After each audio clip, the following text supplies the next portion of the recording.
ALP ஜோதிடர் ஸ்ரீ குரு மகம் Sathyanarayanan sir அவர்களை தான் இப்போ நம்ம சந்திக்க போகிறோம். வணக்கம் சார். வணக்கம்மா. எப்படி இருக்கீங்க? நல்லா இருக்கும். இப்போ வீட்டில் நம்ம பூஜை அறை அப்படிங்கிறது எந்த இடத்துல இருக்கணும், அது திசை மாதிரி இருக்கு அப்படின்னா அதனால வரக்கூடிய பாதகமான விஷயங்கள் என்னவாக இருக்கும்? பூஜை அறை சம்பந்தப்பட்ட விஷயங்கள் முக்கியமாக வடக்கு பக்கத்தில் இருந்தால் நல்லதுன்னு சொல்லலாம். வடக்கு பக்கத்தில் இது கிழக்கை நோக்கி இருந்தது சிறப்புன்னு சொல்லலாம்.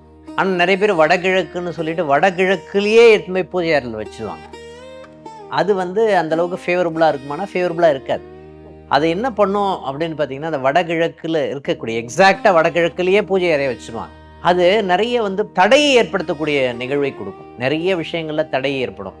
எந்த ஒரு விஷயத்தையும் செய்ய விடாது. ஆக்சுவலாக முயற்சிகள் இன்னோவேட்டிவாக சில விஷயங்கள் பண்ணணும்னு நினைப்போம், அதெல்லாமே பண்ண விடாது அப்படின்னு சொல்லலாம். பொருளாதார தடை ஏற்படுத்தக்கூடிய தன்மை அந்த வடகிழக்கில் இருக்கக்கூடிய பூஜை அறையில் இருக்குது அப்படின்னு சொல்லலாம். அப்போ அதனால் ஒரு ஹால் இருக்குது அப்படின்னு பார்த்தீங்கன்னா, முக்கியமாக வடக்கு பக்கம் கிழக்கு பக்கமும் சேர்ந்த ஒரு ஹால் ஒன்று இருக்குதுன்னு வச்சுக்கோங்களேன்.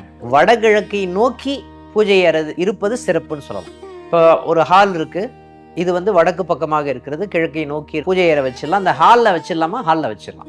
நீங்கள் எந்த கார்னர்லையும் பிளாக் பண்ணுற மாதிரி பூஜை அறை வைக்கிறது சிறப்பு கிடையாதுன்னு சொல்லலாம். முக்கியமாக